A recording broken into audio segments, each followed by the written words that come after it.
Well, they say simple, but I can't spell half these words. Oh, hello. And happy Howlo Scream! Excuse me. Halloween. A time of year when it's traditional to carve countless pumpkins into jacks-o'-lantern. The thing is, this past summer I stumbled across a very normal television show called Twin Peaks. Now, I'm still not entirely sure what happened on the show, but I do know one thing. It's about an FBI agent who gets his powers of deduction from pie and coffee. So, I've taken it upon myself to eat an all-pie diet. A pie-it, if you will. The thing is, this leaves me with not a pumpkin to spare for carving. I need every single one of those pumpkins for pie. But I do still need to carve various jacks-o'-lantern to ward off evil entities of all kinds, from tricksters posing as doctors telling me I can't just eat pie all the time, to demagogues who've somehow been elected to the highest political office.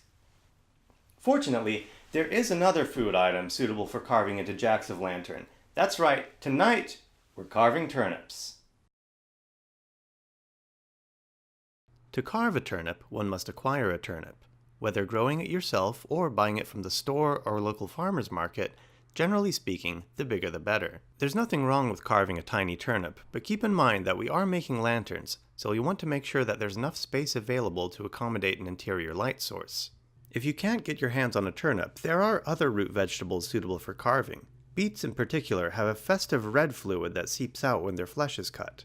As you can see by the out-of-focus pen I almost forgot to put in the video, I like to dive right in with a knife, but you may prefer to draw a pattern on your turnip before carving. I also highly recommend a melon baller, which I almost forgot to put in the video as well, but is invaluable for scooping out the interior. You can use a variety of tools for carving out your turnips. Pumpkin carving kits such as these are plentiful in many stores this time of year, and they tend to work just as well for carving turnips as they do for pumpkins. So if that's what you already have on hand, or you're comfortable with these tools, go ahead and use them. But don't feel obligated to seek these things out, especially if you're already used to using something else, like a trusty basic paring knife, or whatever you prefer.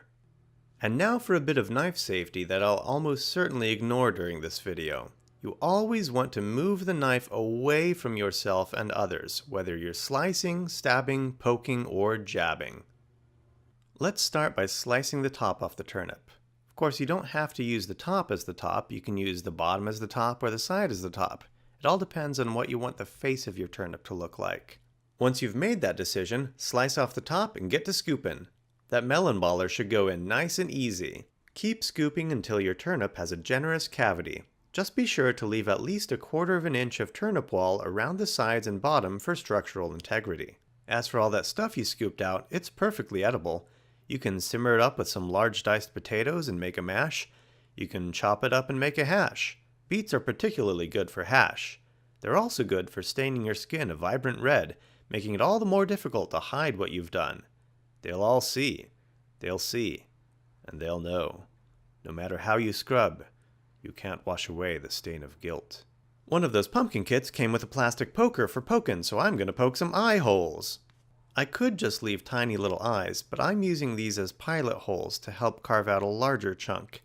These weird little pumpkin saws have their uses, but it's not really doing the trick here, so I'm gonna go ahead and bring in my trusty old paring knife, because I use those little things for pretty much everything.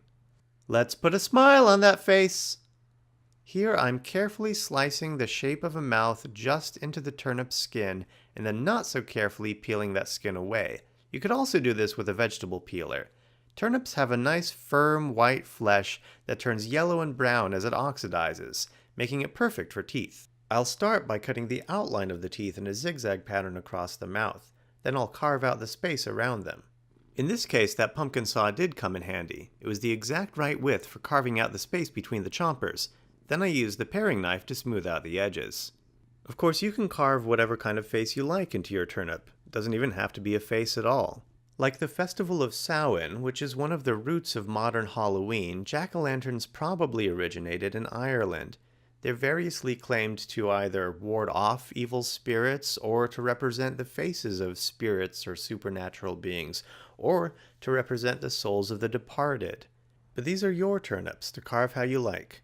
Make an intricate design all your own. Use a stencil, put a cat on there, or a werewolf, or a Dracula.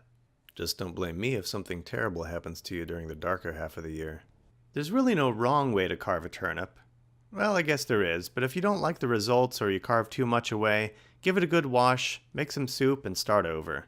This guy's ready to get lit up, but he's all lonely and he needs some friends. One thing to keep in mind is that unlike pumpkins, turnips don't have a stable bottom. I could slice this guy's bottom off so he'd sit flat, but I kinda like the way he wobbles and sits wonkily on the table there. I've also seen people punch holes in their turnips and string them up with twine all in a row, which is pretty neat, but I don't think I'll be doing that this year. These are going on the porch for the wildlife. Just a couple more tips before we enjoy our tableau. Especially if your turnip is sitting wonkily, you might want to take a toothpick or snap or cut the end off a toothpick and use that to attach the lid to the base. Just one toothpick tip will create a nice swivel lid that will allow you to easily replace or remove the light within. Speaking of lights, I highly recommend using an electric LED tea light rather than an actual candle for these. Turnips are small and have a tendency to roll around. Putting an open flame inside of one could create a very smelly fire hazard. And anyway, just look at these guys. Those electric tea lights flicker almost as delightfully as a real candle. Lanterns cannot banish evil, but they bring a little bit of light when the world is dark. Happy Halloween! What do you mean those aren't pie pumpkins? Just for carving? What am I going to do now? What do you mean this isn't a real phone? What do you mean I have nutmeg narcosis from eating too many pies? Yes, those side effects do sound very bad. I'd better call my trickster demon posing as a doctor. Listen, I've got to go. I have to wrap up this video. Well, usually I just do it by saying, tune in next time for information on something else.